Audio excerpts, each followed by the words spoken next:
Get back, don't touch me, bitch.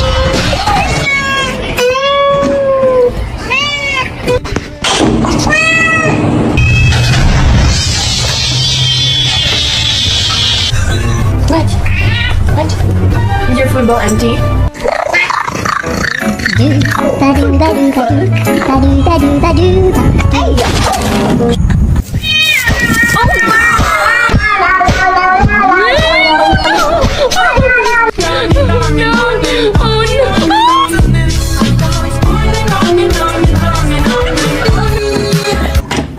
Can you hold the fucking light straight? Ah!